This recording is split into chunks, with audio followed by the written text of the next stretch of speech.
E a lição que nos cabe hoje é o capítulo 13 do Evangelho segundo o Espiritismo, que diz: não saiba a vossa mão esquerda o que dê a vossa mão direita. Então, ela está em Mateus, capítulo 6, versículo de 1 a 4. E diz o seguinte: tende cuidado em não praticar as boas obras diante dos homens, para serem vistas, pois, do contrário, não recebereis recompensa de vosso Pai que está nos céus. Assim, quando derdes esmola, não trombeteeis como fazem os hipócritas nas sinagogas e nas ruas, para serem louvados pelos homens. Digo-vos em verdade que eles já receberam sua recompensa. Quando derdes esmola, não saiba a vossa mão esquerda o que fez a vossa mão direita, a fim de que a esmola fique em segredo, e vosso Pai, que vê o que se passa em segredo, vos recompensará. Então, esse tema, ele focaliza as práticas do bem, da caridade, da piedade, da ostentação, da divulgação, do silêncio, não aguardando reconhecimento, retribuição, gratidão, e empregando os nossos recursos, os nossos esforços em prol do nosso próximo. Ou seja, é a prática do bem pelo bem e em silêncio. E o bem, ele só é bem se nós não esperamos nada em troca.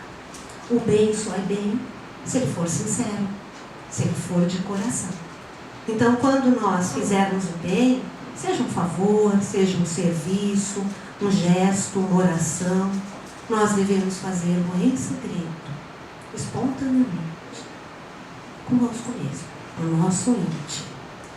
Nas grandes calamidades, como as que nós temos visto ultimamente, né?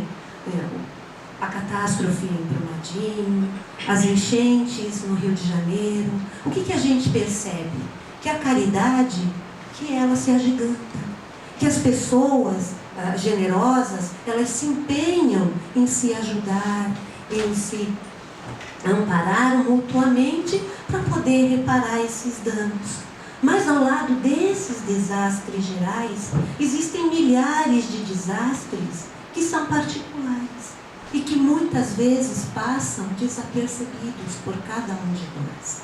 Kardec nos traz, nessa lição, a história de uma senhora muito distinta, com traje simples, muito bem cuidada, seguida sempre por uma jovem que também se veste modestamente. Onde será que elas vão? Elas entram numa casa que tem um aspecto miserável, muito pobre, mas sem dúvida ela é conhecida, porque quando ela chega, ela é muito bem recebida. As crianças sorriem, vão ao seu encontro. É que ela vem acalmar as dores daquela família. Ela traz o necessário, acompanhado de palavras consoladoras. Ela traz a ajuda sem constranger aquelas pessoas. Esses infortunados, eles estão nessa condição por conta do pai que está adoentado e a mãe não está conseguindo suprir as necessidades da família. Então, graças à generosidade dela, essas crianças não estão passando mais frio, não estão passando fome. E se alguma delas adoece, ela vai, ela cuida, ela ampara.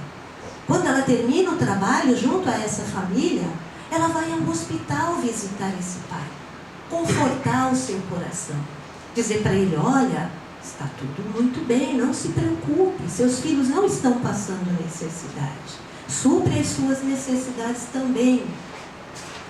Ela não pergunta a eles quais são as suas crenças. Por quê? Porque ela sabe que todos nós somos irmãos, todos somos filhos do mesmo Deus. Quando ela termina essa visita, ela fala: conheci bem o meu dia. Qual o seu nome? Onde ela mora? Ninguém sabe. Por que ela vai com aquelas vestes simples? Para não ferir aquelas pessoas com seu luxo. Por que ela se faz acompanhar da sua filha adolescente? Para ensinar como deve ser a prática da beneficência. A filha também gostaria de fazer a caridade. Mas ela diz para a filha: o que podes dar de teu? Se eu te entrego alguma coisa para você dar para alguém, a caridade é minha, não é sua. Vamos fazer assim: quando eu visitar os doentes, você vai comigo e me ajuda a cuidar deles. E se isso não for o bastante, você aprende a confeccionar algumas roupas, a fazer alguns bordados, para doar àquelas crianças que estão em necessidade. O que ela quer fazer com isso? Ela quer ir formando a sua filha nas verdadeiras virtudes cristãs. Ela é espírita? Não sei. Não importa. No meio em que ela vive, ela é uma mulher do mundo. A sua posição exige isso.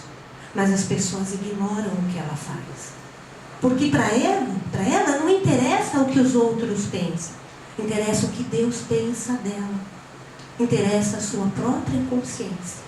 Um dia, uma dessas crianças, por um imprevisto, bate à porta de sua casa para oferecer um trabalho manual.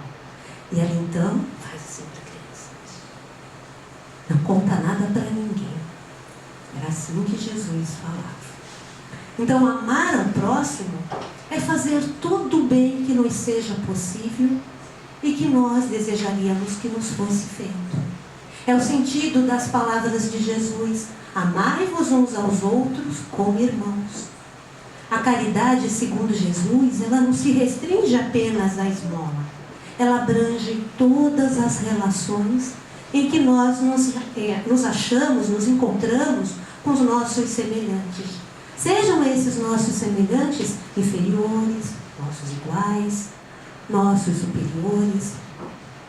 No livro Lindos Casos, de Chico Xavier, Ramiro Gama, ele nos conta uma história, nos conta que certa feita, Chico estava indo para o trabalho quando ele se depara com um compadre seu, o Flaviano. E o compadre então pergunta para ele: você sabe quem morreu, Chico? Ele diz: não, o Juca, Chico, seu ex-patrão. Coitado, ele morreu na miséria, ele não tinha nem o que comer. Chico, daquele jeitinho dele, tira o lencinho do bolso, enxuga as lágrimas e pergunta: que horas é o enterro? Ele fala: acho que vão enterrar ele a qualquer hora, e como indigente, porque o caixão vai ser da prefeitura. Chico então pede que ele faça um favor, que ele vá até aquela família, aquela casa, aonde se encontra o ex-patrão, né, o corpo do ex-patrão, e avise que ele vai dar um jeito de arrumar um caixão, nem que seja simples. Manda um recado para o seu chefe dizendo que aquele dia ele não vai trabalhar e recorda daquele ex-patrão dele, aquela figura humilde, aquele bom servidor que tanto bem tinha feito a ele, e no caminho ele começa a fazer uma oração a Jesus. Ele fala assim: Senhor, é meu ex-patrão, eu devo tanto para ele, ele me socorreu nos momentos mais difíceis da minha vida. Ele me deu um emprego. Foi com esse emprego que eu socorri minha família. Me ajuda que eu consiga comprar o caixão para enterrar ele. Então ele tira o chapeuzinho da cabeça e vai batendo de porta em porta, pedindo para que ajudasse, né? Foi um forrobodó. Pedro Leopoldo todinho ficou sabendo do que ele estava fazendo. Aí o pai dele veio ao seu encontro e falou: Chico, você não pode fazer isso. Posso sim, eu devo fazer isso. Ele me socorreu, agora chegou a minha vez de socorrer.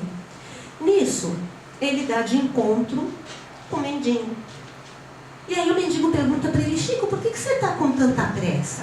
Ele fala: é que eu estou recolhendo dinheiro para comprar o caixão do Juca. Aí eu estou sabendo. Então, eu trouxe aqui para você um troquinho que eu consegui ontem à noite e eu acredito que dá para ajudar. Então, Chico olha para ele, agradece, pede ao Senhor que ampare ele, e foi justamente esse dinheirinho que faltava para que ele pudesse comprar o caixão do seu Juca. Ele comprou, providenciou um enterro, e quando ele volta para sua casa, ele senta-se na soleira assim da porta e agradece. Agradece a Jesus a oportunidade que ele teve de ser solidário. de poder cumprir com a missão dele. Nisso, Emmanuel aparece para ele. Emmanuel, para quem não sabe, é o mentor espiritual, né, do Chico. Aparece para ele e sorri. Então, o sorriso do Emmanuel, bondoso, fez com que Chico entendesse que ali ele tinha ganho o dia dele. Ele tinha conseguido quitar uma dívida. E para nós, o Chico deu o maior testemunho de humildade, de gratidão e de amor. Sermos piedosos é sentirmos a dor daquelas pessoas que sofrem. Não é só sentir a dor, é nos dispormos a amenizá-las. Muita gente lamenta que não pode fazer todo o bem que gostaria de fazer, porque não tem recursos. Diz que se tivesse dinheiro, que se ganhasse na loteria, fazia, acontecia. Mas se nós sinceramente quisermos ajudar, nós vamos encontrar várias maneiras.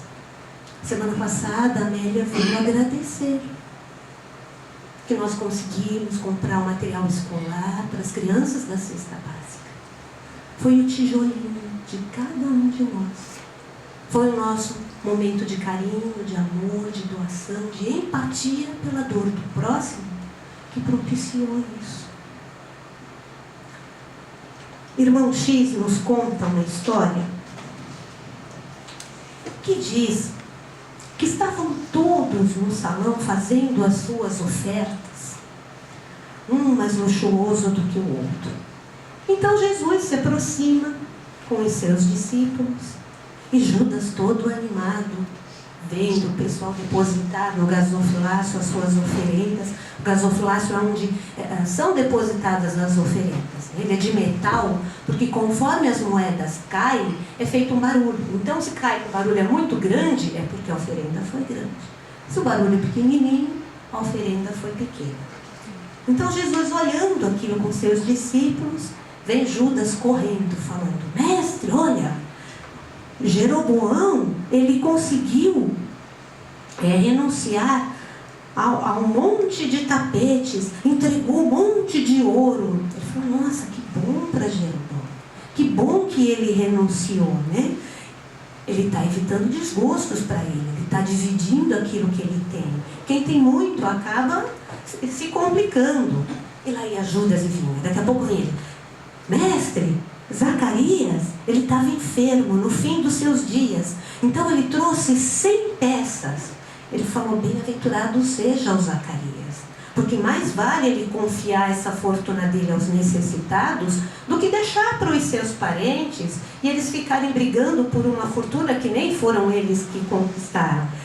Zacarias não sabe o bem que ele fez para ele mesmo. Aí volta ele: mestre, a viúva de Cã, aquele mercador de cavalos, lembra? Ela vendeu os cavalos e ela doou todo o dinheiro que ela recebeu. Olha, estavam falando que os centuriões planejavam roubar o dinheiro dela. Que bom, assim, ela se livrou disso. Nisso, veio uma pobre viúva, faz uma oração e deposita 2 moedinhas no gasofilácio. Todos olharam para ela com aquele olhar de pena. Jesus então aproveitou e falou: em verdade, essa pobre viúva deu mais do que todos esses poderosos reunidos, porque ela deu daquilo que lhe fazia falta. Então todos ficaram meditando naquilo que o mestre falou. As pessoas foram saindo do templo, ficou apenas Jesus e Pedro. Nisso, se aproxima uma senhora com o rosto envelhecido, com os passos meio vacilantes, e ela começa a recolher aquelas flores que estavam esmagadas no salão, a varrer tudo aquilo, aquele pano que aquelas pessoas doentes que estavam em andrajos foram depositados ali, e limpando aquilo com alegria. Pedro, olhando, né, sabia por que o mestre estava observando, foi puxar assunto. Mestre, então o senhor quer dizer que a viúva pobre foi a maior doadora do templo do Pai hoje? Ele falou: realmente. A viúva doou daquilo que lhe fazia falta. Mas, ele aponta para aquela senhora, a maior benfeitora para Deus aqui, no entanto, é essa viúva humilde, que se desfez do pão de um momento, ou seja, o trabalho dela. Então aquela mulher sofrida doou aquilo que ela tinha, que era o trabalho dela. E com certeza foi a maior dádiva da noite. Foi a que mais agradou a Deus.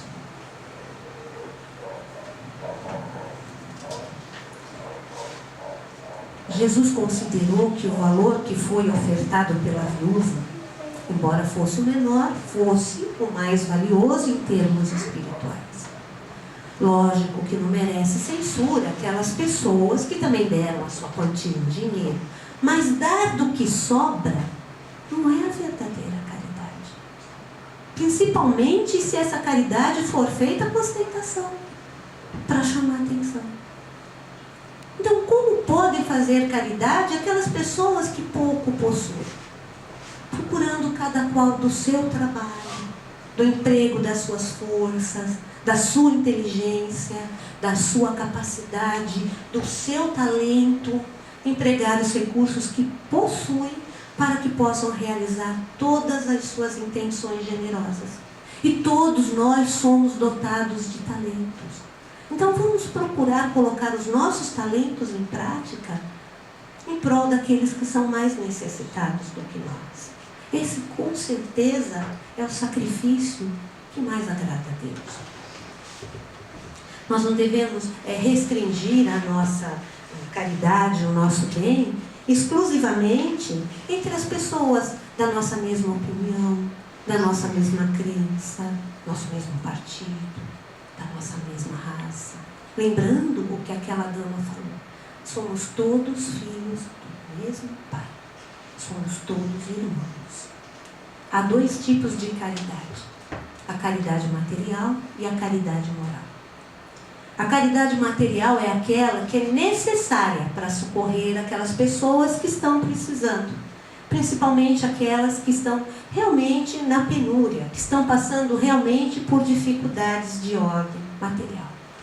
Mas essa caridade, nem todos podem praticá-la, porque nem todos dispõem de recursos materiais suficientes para ajudar os seus semelhantes. Agora, a caridade moral, todos nós podemos. Ou melhor, todos nós devemos praticar. Porque de material não custa nada. E olha, mesmo assim, aqueles que menos podem são os que mais se ajudam.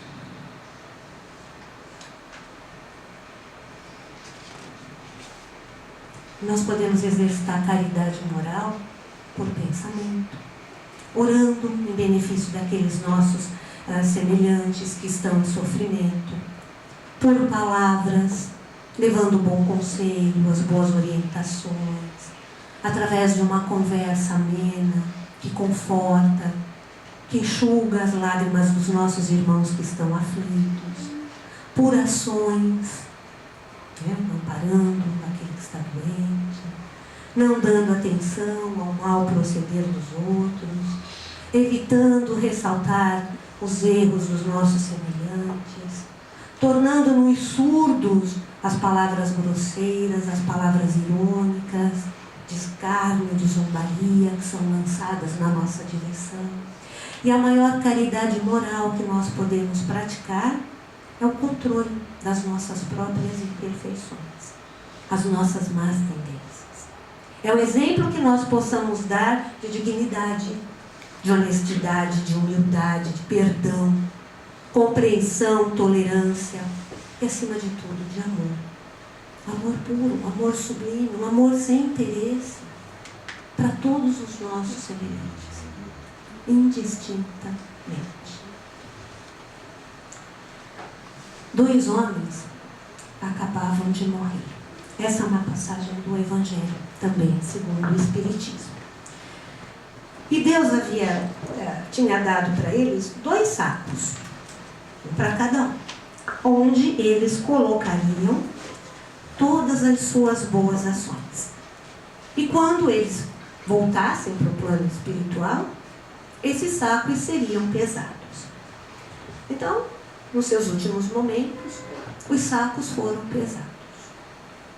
Aquele homem que era muito rico, que fez muita caridade, deu muito dinheiro, ele tinha um saco cheio, um saco volumoso.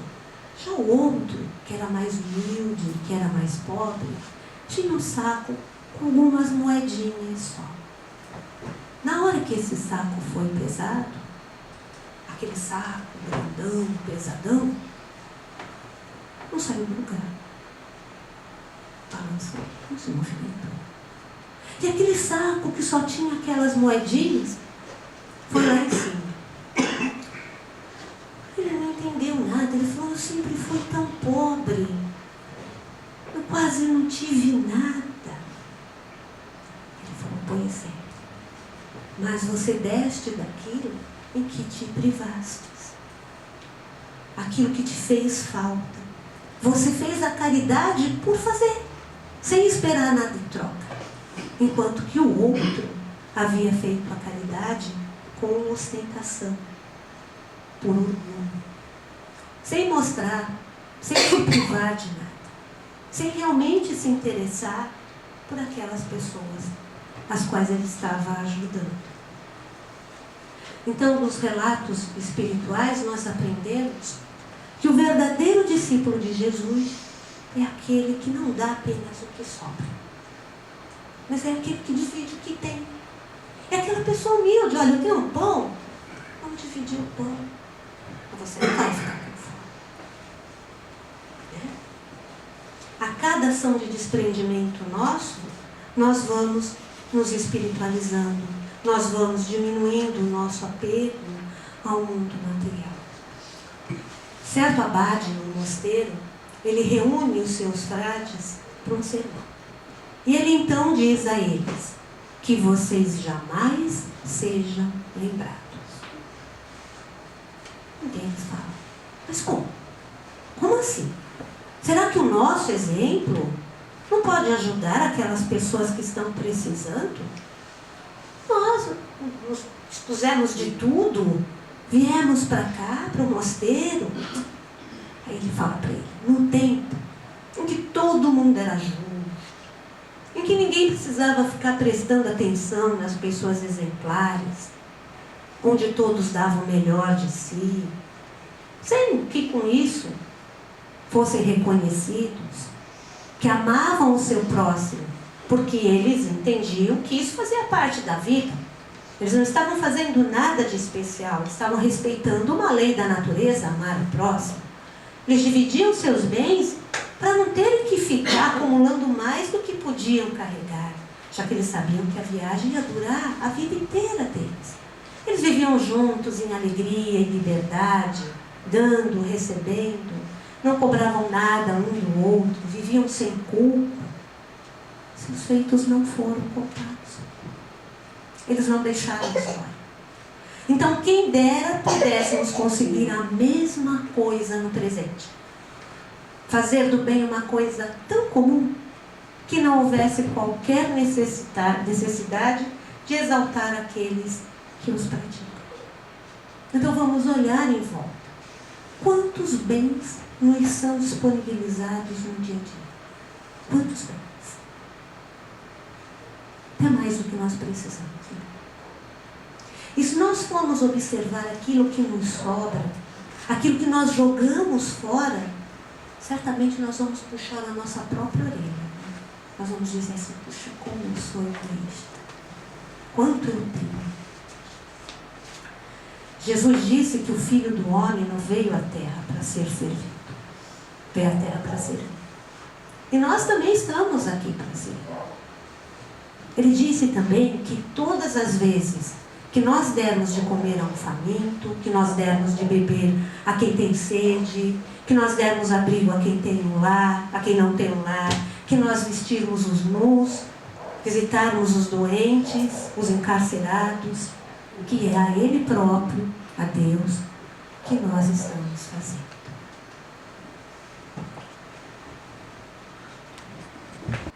Deus socorre a criatura através das próprias criaturas. Caritas é um espírito que assina o Evangelho também. Caritas significa caridade. ela nos traz uma mensagem no livro de Divaldo Franco, que se chama Compromissos de Amor. Dá para ver? E ela diz o seguinte, que ela foi convidada, o espírito Caritas, ou seja, foi convidada a atender uma mulher que estava abandonada na sarjeta. Ela estava abandonada com um filhinho no colo. O leite já havia desaparecido. Era uma noite muito fria. E em desespero, ela começou a pedir a Deus que alguém tivesse caridade dela. Então ela correu. Chamaram por ela, caridade? Sou eu. Como ela não podia oferecer nada dela, Deus ampara a criatura através das próprias criaturas. Ela vê um casal, uma jovem muito bonita, um rapaz muito bem vestido, e ela então intui que ele olhasse para a esquina, que ele fosse lá, que desse alguma ajuda para aquela mãe. Ele olha assim, mas era só que estava faltando. Estava namorando, estava ali passeando com a namorada dele. Não, ele não ia não. Aí ela vê um templo, as pessoas pregando. Ela entra naquele templo. Estavam falando sobre a caridade. Ela falou, aqui eu vou conseguir. Aqui eu consigo. Sai um rapaz. Ela intui ele. Olha para a esquina. Ele até recebeu a intuição, mas ele estava atrasado. A namorada estava esperando por ele. Ele não foi. Ela falou, já sei. Pastor. Vou intuir o pastor. Está saindo o pastor da igreja, saindo as outras pessoas. E ela então fala assim, olha para a esquina. O pastor olhou. Falou, só o que me faltava. Isso é problema do governo, não é problema meu. Se ninguém resolve, por que eu tenho que resolver? Não, e continua seguindo. Aí ela fala assim, puxa vida, eu não estava pedindo que ele resolvesse o problema do mundo. Eu estava pedindo que ele matasse a fome de uma senhora. Começou a chover. O frio cortante. Ela falou, e agora? Ela olhou no relógio. A noite estava avançando. Quando ela vê uma sombra. Era uma senhora cansada, com algumas sacolas no braço. Essa senhora era uma doméstica, vinha vindo do seu trabalho do dia. O alimento que ela estava levando era o alimento para matar a fome dos seus próprios filhos. E ela então vai lá e fala, eu sou a caridade. Venho pedir-te ajuda para alguém que necessita muito mais do que tu. A senhora olhou para o lado, viu aquela criança tomando chuva com febre. Levou para dentro da casa dela. Dividiu o alimento dos filhos junto com ela. Pôs o cobertorzinho na criança para que a criança não viesse a óbito. E aí, Caritas fala que ela sabe que a vida na Terra está muito complicada. Que os sofrimentos se multiplicam a cada dia. Que os serviços sociais têm sim que dar conta. Mas ela é a caridade. E ela não pode ficar indiferente, esperando que esses grandes feitos aconteçam. Quantas vidas vão ser ceifadas? Quantas pessoas vão ser desamparadas por conta disso? Quanta violência, quanto ódio. Por isso que ela continua a ronda dela na noite moral da Terra. Porque, afinal de contas, ela é a caridade. E vou terminar com uma citação de Emmanuel que diz o seguinte: ocultar a mão esquerda para que a mão direita não te conheça a beneficência não é simplesmente atitude de respeito e fraternidade na assistência comum, mas também apelo do Cristo à nossa humildade para que nos amparemos reciprocamente, sabendo que a fraqueza dos caídos de hoje pode ser a nossa fraqueza nos embates da alma que a vida nos oferecerá de futuro, e que apenas praticaremos o amor em nos compreendendo e ajudando uns aos outros por verdadeiros irmãos. Que assim seja.